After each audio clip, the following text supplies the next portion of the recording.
के बीच में ला रही है, और जिस तरह कल्पना सोरेन के बीच में आने पर जेएमएम का कुछ साख बढ़ा है और उनकी पब्लिसिटी बहुत अच्छी हो रही है। ऐसे में क्या है कि जेएमएम के साथ झुकाव हो सकता है, तो ऐसी परिस्थिति में क्या है कि कालिंदी जी को बढ़त मिलने की संभावना है। नहीं एक नई पार्टी जयराम महतो की भी आई हुई है, जो जुगसलाई विधानसभा क्षेत्र में भी वो अपने कैंडिडेट को दिए हैं, लेकिन कैंडिडेट कौन है मुझे नहीं ठीक से याद नहीं आ रहा उनका नाम, लेकिन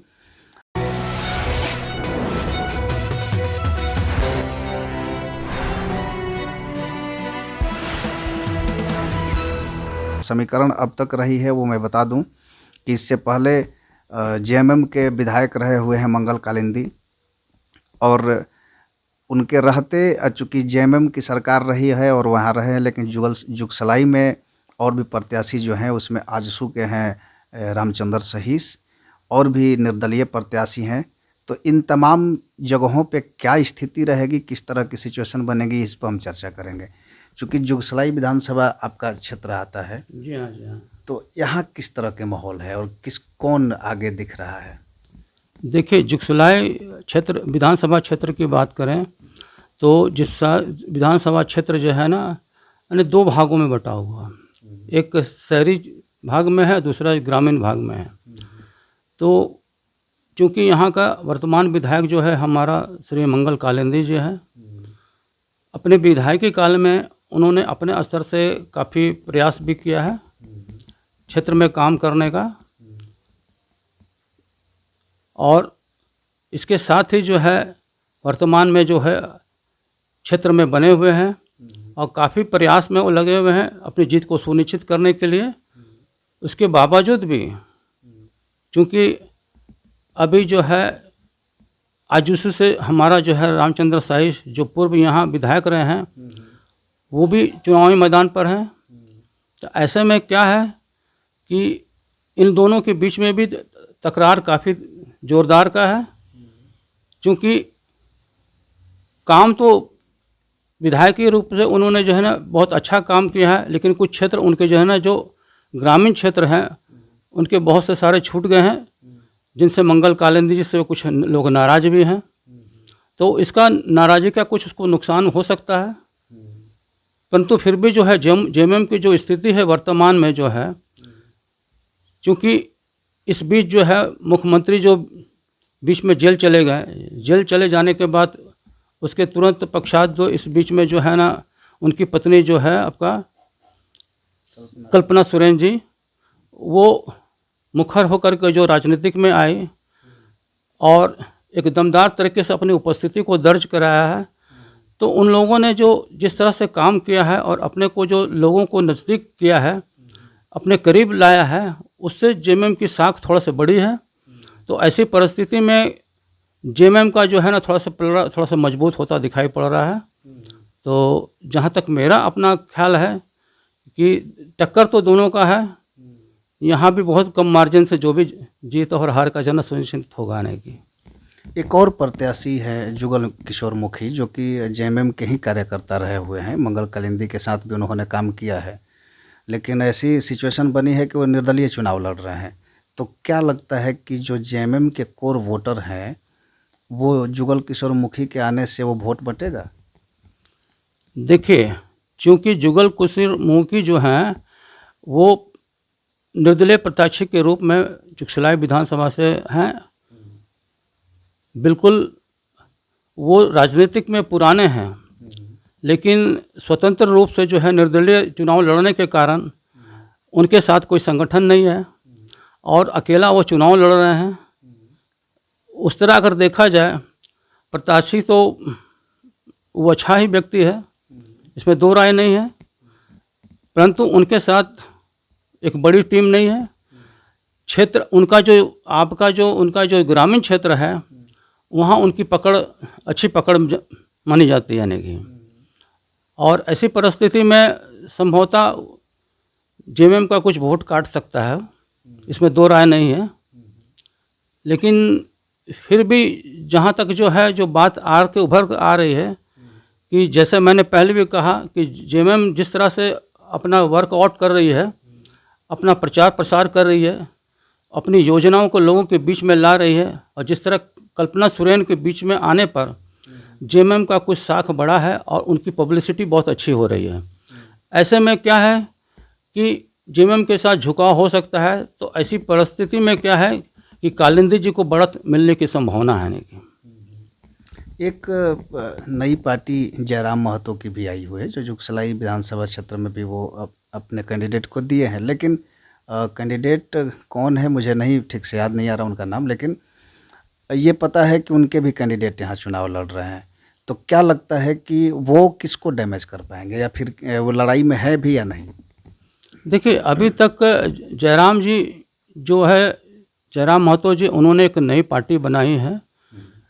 पिछले जो है लोकसभा चुनाव में उनका जिस तरह से जो लोगों के बीच में अपना जो प्रोडक्शन उन्होंने प्रस्तुति उन्होंने जो दिया है, जिस तरह से उन्होंने अपने को प्रोजेक्ट किया है, तो लगा कि नहीं, झारखंड के राजनीतिक में एक नया चेहरा उभर के आया है। इनके द्वारा उनको बहुत आशा जगी है। खासकर हमारे जो महतो समुदाय के लोग हैं, उनके द्वारा काफ़ी उसके प्रति आकर्षित हुए हैं, खासकर नौजवान लोगों ने की। तो उनके द्वारा जो बातें कही गई है, तो बहुत सारी बातें झारखंड के जो है ना खतियानी को लेकर के, और झारखंड के हितों की बात को लेकर, संविधान को लेकर के जिस तरह उन्होंने लोगों के बीच में चर्चा करके अपनी जो शाख बनाई है, निश्चित तौर पर वो बहुत आकर्षित करने वाली बात थी। परंतु वर्तमान समय में जिस तरह उन्होंने यहाँ के जो कैंडिडेट को दिया गया है, और जिस तरह से उन्होंने कैंडिडेट को चयन किया है, तो हमको नहीं लगता है कि वो इस दौड़ या इस रेस में कहीं दिखाई पड़ रहा है। नहीं कि तो कुल मिला के अगर ये कहें कि चूँकि जेएमएम का यहाँ पे जिस जुगसलाई विधानसभा में शेड्यूल ट्राइब के वोट्स, ओबीसी के वोट्स, और कुल मिला के देखा जाए तो ओबीसी के जो वोट हैं वो भी जेएमएम को रहता है हमेशा से, शेड्यूल ट्राइब का ही वोट रहता है। तो ऐसे में मंगल कालिंदी एक अच्छा चेहरा भी हैं, लेकिन रामचंद्र सहीस भी इससे पहले विधायक रह चुके हैं, मंत्री भी रहे हैं, उनका अपना एक जगह रहा है। तो इसमें क्या कहना चाहेंगे कि किस तबके का वोट किस खेमे में जाने की संभावना है? देखिए, रामचंद्र साहिश जी हैं, जो वो आपके यहाँ के विधायक भी रहे हैं और मंत्री भी रहे हैं। क्योंकि मंगल कालिंदी जी के जीतने के उपरांत इस क्षेत्र में उनका दौरा बहुत कम हुआ है। कि वो बहुत कम दिखाई दिए हैं क्षेत्र में। हो सकता है कि बोड़ाम पटमदा क्षेत्र में उन्होंने दौरा किया होगा, लेकिन कुल मिला के जैसे हमारे क्षेत्र में जो इस तरह जो हलदबुनी क्षेत्र वगैरह हुआ, या और भी ग्रामीण क्षेत्र में, उस तरीके से जिस तरह से होना चाहिए उनको जनता के बीच में, मेरे ख्याल से उनकी उपस्थिति जो है ना बहुत कम रही है। तो ऐसी परिस्थिति में क्या है कि जनता हमेशा नेता को अपने करीब चाहती है, अपने नज़दीक चाहती है। तो ये दूरी उनको कहीं ना कहीं जो है ना नुकसान कर सकती है। यानी कि तो ये अभी जैसे मंगल कालिंदी के बारे में ये कहा जाता है कि बहुत गरीब प्रत्याशी हैं, ज़मीन से उठ के आए हैं, और अब चूँकि विधायक एक टर्म रहने के बाद क्या लगता है, चूँकि हम जब घूम रहे थे तो परसूडी का इलाका जो है उसमें काफ़ी अनियमितता देखी गई है, सड़कों की स्थिति काफ़ी जर्जर है, और जब स्थानीय होने के वजह से और आप यहीं से जब चुनाव जीतते हैं और अपनी लोकल चीज़ों पर फोकस नहीं करते, तो ये जनता की नाराज़गी भी तो झेलनी पड़ेगी ना? नहीं, बिल्कुल ये बात तो सत्य है। अगर परसूडी हलदबुनी की क्षेत्र को अगर देखिएगा तो पूरे पंचायत में देखा जाए तो हालत रोडों की बहुत खस्ता है, और विकास के नाम पर अगर देखा जाए तो कुछ दिखाई नहीं पड़ता है। तो कुल मिला के यहाँ के लोग विधायक से बिल्कुल नाराज़ तो है ही, इसमें दो राय नहीं है। मैं बिल्कुल इस संबंध में बहुत खुल के बात आपको बता दे रहा हूँ, क्योंकि मैं करीब से जाना हूँ। लेकिन जैसे मैंने पूर्व में बात कही है कि जो जेएमएम की सरकार ने जिस तरह से जो है ना अपनी योजनाओं को जो धरातल पर उतारा है, जैसे मैया सम्मान योजना हो गया, या और भी सारी चीज़ों जो वृद्धा पेंशन वगैरह हुआ, और भारी चीज़ों को लेकर के जो है आवास इत्यादि को लेकर के उन्होंने जो कार्य अबुआ आवास को इत्यादि को लेकर के जो धरातल पर उन्होंने दिखाया है, उस सारी चीज़ों को कामों को लेकर के उन्होंने अपना एक अच्छा प्रदर्शन को दिखाया है। क्योंकि चुनाव में अक्सर जो है लोग इसी चीज़ को अपना चीज़ को बताते हैं, अपनी उपलब्धियों को बताते हैं।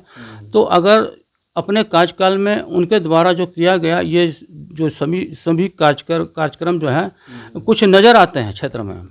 तो ऐसी परिस्थिति में क्या है कि इससे पूर्व जो भी विधायक रहे हैं उनके कार्यकाल में वो सब सारा चीज़ काम नहीं दिखता है। अगर सरकार के द्वारा भी अगर काम किया गया है तो उसका सारा चरा विधायक पे ही जाता है। तो ऐसी परिस्थिति में क्या है कि विधायक का थोड़ा सा प्लस पॉइंट हो जाता है वहाँ पर। तो उस परिस्थिति में क्या है कि नहीं चाहते भी हो सकता है कि मंगल कालिंदी को लोग चाहेंगे नहीं। लेकिन ये भी तो है कि जो युवा पीढ़ी है वो बेरोजगारी के आरोप लगाती रहती है कि हेमंत सोरेन सरकार में बेरोजगारी चरम पे रही, रोजगार का इन्होंने सृजन नहीं किया। तो ये अगर आपके प्लस पॉइंट है कि आपने अबू आवास योजना, मैया योजना, ये तमाम चीज़ों पर फोकस कर रहे हैं, रोजगार नहीं होगा तो एक बड़ा तबका जो युवाओं का है वो भी तो नाराज़ हो सकता है। नहीं, बिल्कुल सही है। देखिए, शिक्षा, स्वास्थ्य, रोजगार ये तो एक मूलभूत सुविधाओं में आते हैं और ऐसी बात नहीं है। अगर गौर से देखा जाए, उसका विश्लेषण किया जाए तो कुल मिलाकर आप देखिएगा, जब इनकी सरकार बनी थी तो उस समय तुरंत कोरोना काल लग गया। 2-2.5 साल के अंतराल में क्या हुआ कि कोरोना की स्थिति ऐसी जकड़ गई कि पूरा देश जो है ना एक थम सा गया था। तो उस तरह से देखा जाए तो हमारे झारखंड में भी विकास का काम रुक गया था।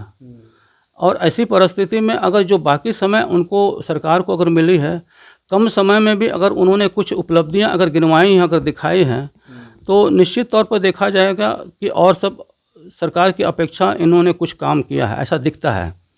लोग भी ये कहते हैं। तो और जिस तरह का परिस्थिति बनी है कि हेमंत सोरेन का जेल जाने के बाद जो है ना उनकी पत्नी का राजनीतिक में प्रवेश आना, तो उन तमाम चीज़ों से क्या है कि उनके प्रति जो सिंपैथी जो जगी है वो निश्चित तौर पर इसका जो है ना प्रभाव जो है ना जेएमएम को जाता है ना कि इसका जो